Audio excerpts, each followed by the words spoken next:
Section 1. Une femme peut reconnaître ses forces et établir ses limites. Le féminisme m'a apporté le courage de m'épanouir sur le plan personnel, de découvrir mes forces et d'y recourir, de ne plus craindre la souffrance qui est incommensurable, car lorsqu'elle est pleinement vécue, elle permet de connaître la joie. Sonia Johnson. Notre vie quotidienne apporte la preuve de notre force intérieure. Nous, femmes, occupons une sphère professionnelle indéfinie. Nous portons et élevons les enfants. Nous avons soin de nos proches tant émotivement que physiquement en même temps que nous explorons nos dimensions psychologiques et spirituelles.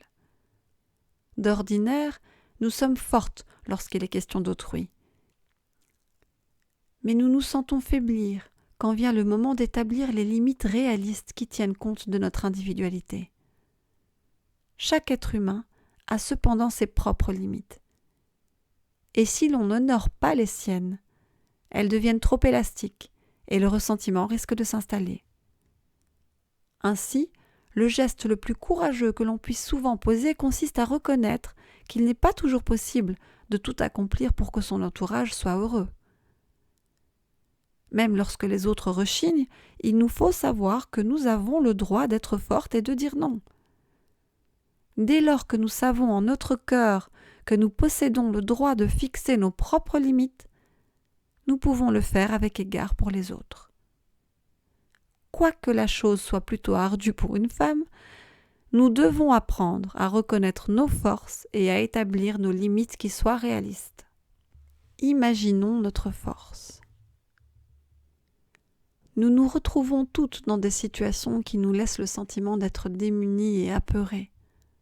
Un jour, j'étais en présence d'une cliente qui était terrifiée devant la perspective d'une déposition en vue de l'obtention de la garde de ses enfants. Le système judiciaire l'intimidait de même que son avocat et son ancien mari. Je lui ai demandé ce qui la rassurerait lorsqu'elle paraîtrait devant la cour. Elle répondit d'un ton plaisantin : « Rien, sinon faire mon entrée en chevauchant un taureau sauvage. » Il s'agissait d'une idée formidable, tout droit sortie de son être véritable. Je lui ai demandé d'élaborer à partir de cette image. Elle s'amusa à inventer un scénario dans lequel elle faisait irruption devant le tribunal sur un taureau déchaîné, menaçant d'éventrer quiconque tentait de l'effrayer. Son témoignage fut couronné de succès, car lorsqu'elle sentait sourdre la peur, elle se voyait chevauchant le taureau. Grâce à son imagerie mentale humoristique, mais efficace, elle se sentait forte et en mesure de faire face à la situation. En conséquence, on la traita comme un puissant personnage et non pas comme une personne démunie et manipulable. Cette histoire illustre bien combien nous sommes aussi fortes que nous pouvons l'imaginer. En nous comportant comme si nous étions fortes, nous devenons peu à peu les femmes fortes que nous voulons être. Avoir le courage de se voir forte, habile et sage nous permet de récolter ce que nous voulons et ce dont nous avons besoin. Mais cela ne vient pas tout seul. Nous pouvons nous rapprocher de nos craintes en acceptant le soutien et les conseils d'un ami invisible, qu'il s'agisse d'une puissance suprême ou d'un taureau débridé. Affirmation : je suis forte et en mesure de faire face à la situation. Je peux accomplir tout ce que j'ai en tête. Je suis forte et confiante.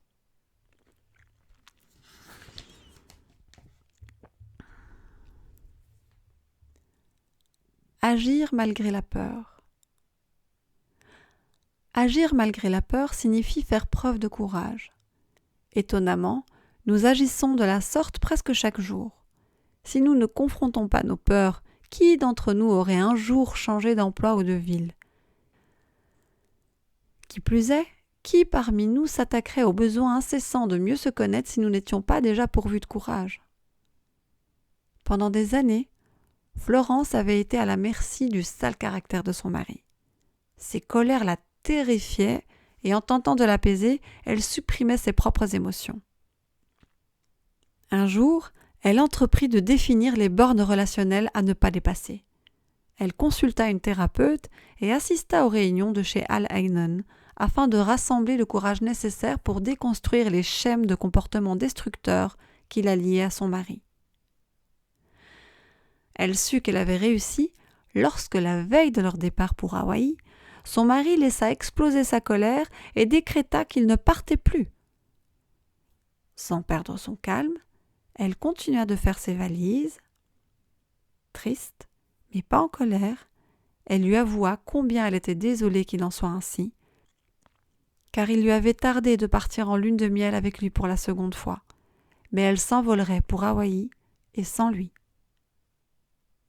Il fallut une somme considérable de courage à Florence pour en arriver là.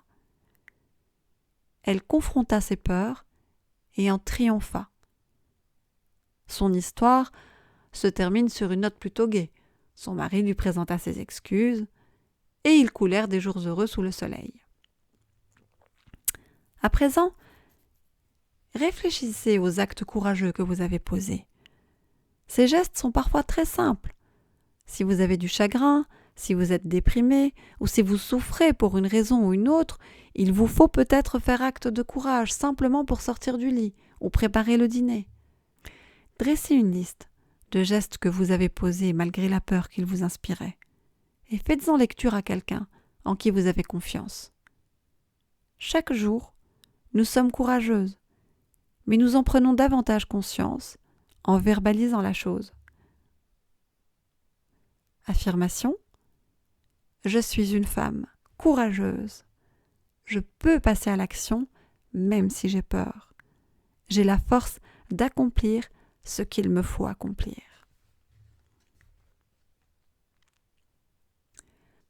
Reconnaître que nous ne servons pas de cible. Souvent, nous laissons les actions de notre entourage nous affecter profondément.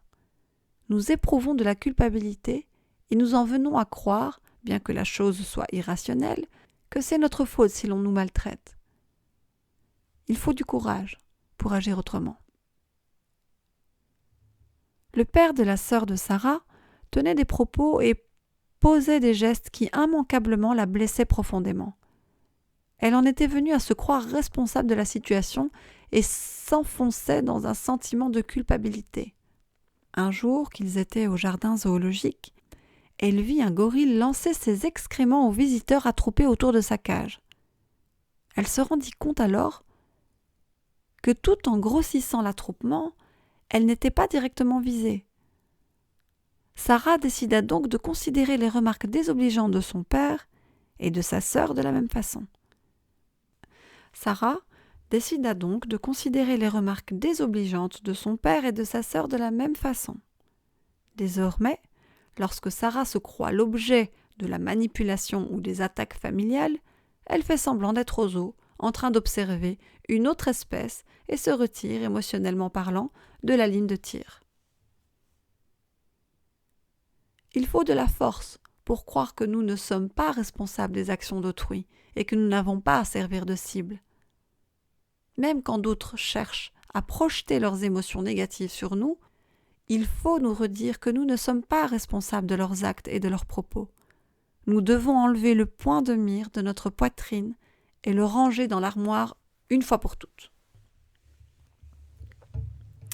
Affirmation :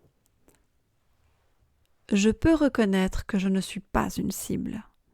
Je suis responsable de mes propres attitudes et de mes propres actes, mais je ne suis pas la cible de la frustration des autres. J'esquive la colère qui m'est destinée. La démarche étape par étape. Lorsque nous sommes plongés dans une situation qui, pour une quelconque raison, nous perturbe, notre première réaction consiste souvent à y remédier sur le champ. Nous tentons de digérer la situation dans son ensemble et de la reconstituer à notre gré. Mais rarement cette démarche atténue-t-elle la souffrance ou modifie-t-elle la situation. En fait, la rapidité d'action lorsqu'elle est irréfléchie entraîne plus de frustration qu'elle n'est salutaire. Lorsque nous sommes contrariés ou fâchés, nous devons faire une pause, inspirer profondément et avoir le courage de reconnaître que nous avons l'intelligence et les ressources intérieures pour résoudre le problème. Nous pouvons trouver nous-mêmes la solution ou consulter une personne compétente pour y parvenir. Il devient alors possible d'examiner le problème autrement que dans sa globalité et d'envisager des solutions à la pièce. Habituellement, quand les problèmes sont résolus un à un, l'anxiété disparaît et les pièces du puzzle s'imbriquent plus facilement qu'on ne l'avait espéré. Qui, par exemple, ne s'est jamais senti abruti ou frustré devant la complexité d'un formulaire de déclaration de revenus ou d'assurance? À moins d'envisager une démarche étape par étape, devant une tâche décourageante, nous ne l'entreprenons pas. Toutefois, si nous faisons une pause, prenons une profonde inspiration et affirmons notre compétence face au problème en question, si nous répartissons la tâche en courtes étapes, nous pouvons venir à bout de presque tout. Nous venons à bout de résoudre nos problèmes en autant que nous ne nous laissons pas submerger par eux. Voici 3 courts slogans qui vous aideront à réagir en pareille situation. Fais une pause, surtout pas de panique, il ne s'agit pas d'une urgence, une étape à la fois. Affirmation: je suis pleine de ressources, j'aborde toute situation en courte étape, je résous les problèmes avec facilité et intelligence. Mettre notre cheval blanc au pâturage. En général, les femmes viennent à la rescousse de ceux qui font appel à elles. Nous enfourchons notre cheval blanc au premier signal de détresse, convaincus que nous devons nous porter au secours de quiconque réclame de l'aide. Il n'en est rien. Je dirigeais une causerie dans un centre d'accueil, causerie qui portait sur les désagréments de celles qui volent à la rescousse de leur entourage. L'une des bénévoles, d'accord en principe avec mes propos, objecta d'une voix épuisée. « Mais que faire si mon cheval blanc est à côté du mulet de mon mari ?» Cette femme avait fini par croire qu'il revenait à elle seule de tout arranger et que son mari refusait obstinément de voir les choses changer. Je lui ai demandé « Croyez-vous qu'il a encore besoin de votre aide ?» Elle hésita avant de répondre « Non, mais… » Elle avait beau se plaindre, elle croyait vraiment que tel était son rôle. Bien entendu, elle ne pouvait se soustraire à ce rôle tant que son idée préconçue n'était pas modifiée. En réalité, personne ne peut secourir qui que ce soit. Il revient à chacun de trouver sa propre sortie de secours. Il est toujours très difficile de se défaire de l'habitude de voler au secours de tout un chacun, et cela requiert un engagement ferme de notre part. Il faut se rappeler que le mythe de la femme qui vole au secours de quiconque crie à l'aide n'a pas sa raison d'être. Plus nous aurons le courage de ralentir notre cheval blanc lancé au galop, plus nous serons convaincus qu'il est bien d'agir ainsi. Affirmation: je sais que je ne peux secourir que moi-même. Je sais que je ne peux secourir que moi-même. J'envoie mon cheval blanc au pâturage. Les autres savent mieux que moi comment vivre leur propre vie. Encaisser à profusion, débiter avec parcimonie. Les nombreuses demandes auxquelles nous devons faire face peuvent nous mener à l'épuisement émotif et physique. Nous contribuons à notre propre déficit lorsque nous donnons plus que nous ne recevons. Étant donné que nous avons été programmés pour donner et que le fait de recevoir nous paraît égoïste, il nous faut beaucoup de courage pour doser ce qu'il est juste et raisonnable de donner. Considérez votre vie comme un compte bancaire. Combien de retraits et de dépôts quotidiens pouvez-vous porter à votre compte, en termes d'efforts physiques, de sentiments, d'intelligence et d'esprit? En fait, notre vie est un compte bancaire sur lequel nous retirons ou permettons aux autres d'effectuer de trop nombreux retraits. Afin de rétablir l'équilibre budgétaire, nous devons encaisser les crédits à profusion et consentir au débit avec parcimonie. Si les sommes débitales au plan physique, émotif, mental ou spirituel sont trop nombreuses, alors notre compte devient à découvert. Il en résulte de la frustration, de la colère, de l'épuisement. Mais lorsque nous portons à notre crédit en fonction de limites réalistes, nous avons plus à donner. Même s'il nous est difficile de nous occuper de nous-mêmes, cela s'avère un excellent investissement. En veillant de la sorte sur nous-mêmes, nous nous assurons de n'avoir pas de découvert.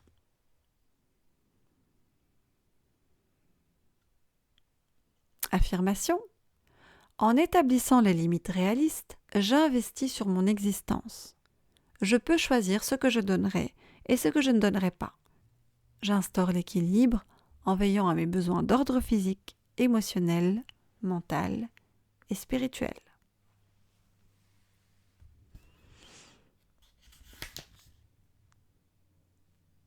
Merci la vie. Oui est un simple mot qui traduit notre consentement, mais qui peut entraîner bien des complications si nous l'utilisons trop librement. Les femmes ont toutefois du mal à dire non, car chaque refus nous culpabilise. Nous voulons vivre en fonction de nos propres attentes et de celles d'autrui, même si elles sont déraisonnables. Qui parmi nous ne s'est jamais retrouvé accablé de responsabilités trop exigeantes simplement parce qu'elle n'a pas su dire non ? Combien de fois avez-vous regretté d'avoir accepté un engagement alors qu'au fond, vous n'y teniez pas ? Nous agissons de la sorte, notamment lorsque nous ne reconnaissons pas nos limites. Plusieurs femmes ne les reconnaissent que quand il est trop tard. Pourtant, nous devons toutes nous permettre de reconnaître nos limites, d'écouter notre voix intérieure lorsqu'elle nous met en garde et d'honorer notre sagesse en disant « non ». L'un des moyens d'y parvenir consiste à favoriser la simplicité et à repousser la complexité.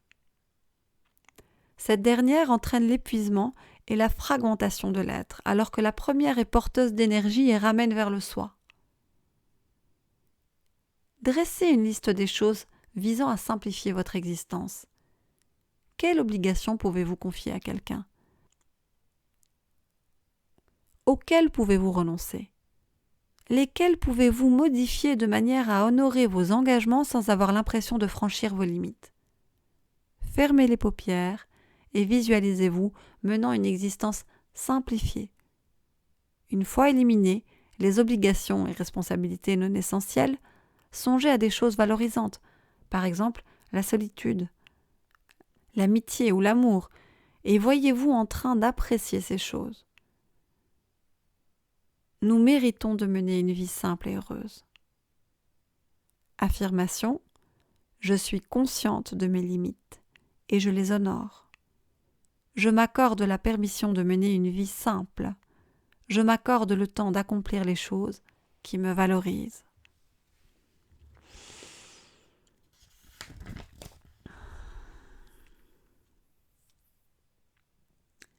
Dire non sans se sentir coupable. Qu'est-ce qui nous pousse à dire oui, alors que nous voulons dire non ? Nous sommes convaincus qu'il nous faut accepter la moindre demande. Nous avons peur de ce qu'on pensera de nous si nous ne nous formons pas. Nous avons peur de ce qu'on pensera de nous si nous ne nous conformons pas aux attentes d'autrui. Véronique, en pleurs, m'a raconté « Je savais qu'une situation insoutenable nous attendait si j'embauchais mon mari. Je n'en peux plus de l'avoir dans ma boîte. Pourquoi ai-je consenti ?»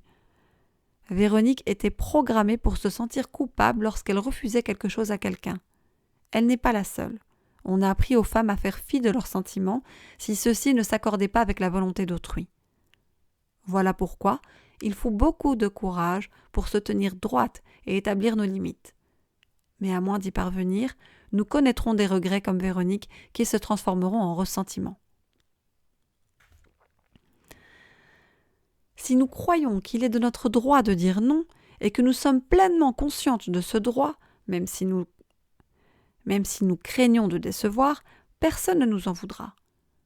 Lorsque l'on s'attend des gens qu'ils acceptent nos refus et qu'ils honorent nos limites, en général, ils agissent de la sorte. Notre conviction teinte leurs pensées et ils acceptent. Nous devons prêter une attention respectueuse à notre voix intérieure et l'écouter lorsqu'elle dit non. Chacune est l'experte la plus qualifiée à son propre sujet. Il nous revient de remplacer le mode conditionnel par des verbes d'action. Je peux, je désire, je choisis, je ferai, etc. Affirmation. J'ai le droit de dire non sans me sentir coupable. J'ai le courage de dire non sans me sentir coupable.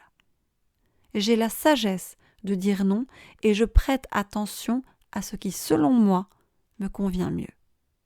Congédions la servante. Au plus profond de notre imaginaire collectif subsiste l'idée archaïque selon laquelle une femme, une épouse, une mère est la servante obéissante de la famille. Marianne a pris conscience du rôle qu'elle s'accordait au sein de sa famille en regardant attentivement une photo prise à l'occasion de Noël. Chacun s'était costumé en un personnage choisi en fonction de ses propres intérêts. Les enfants avaient revêtu des costumes de théâtre ou l'uniforme de leur équipe sportive préférée. Marianne, elle, s'était déguisée en bonne. Elle y avait d'abord vu un clin d'œil au passé, mais en regardant la photo et en y songeant bien, elle se rendit compte qu'elle se comportait vraiment comme une femme soumise à la volonté de son mari et de ses enfants. C'est alors que lui apparut le ressentiment qu'elle en éprouvait. La révélation du rôle qu'elle s'était distribué fut un point tournant dans sa vie. Elle décida de congédier la servante, de la mettre à la retraite. Elle se mit à affirmer qu'elle méritait d'être considérée comme un individu à part entière.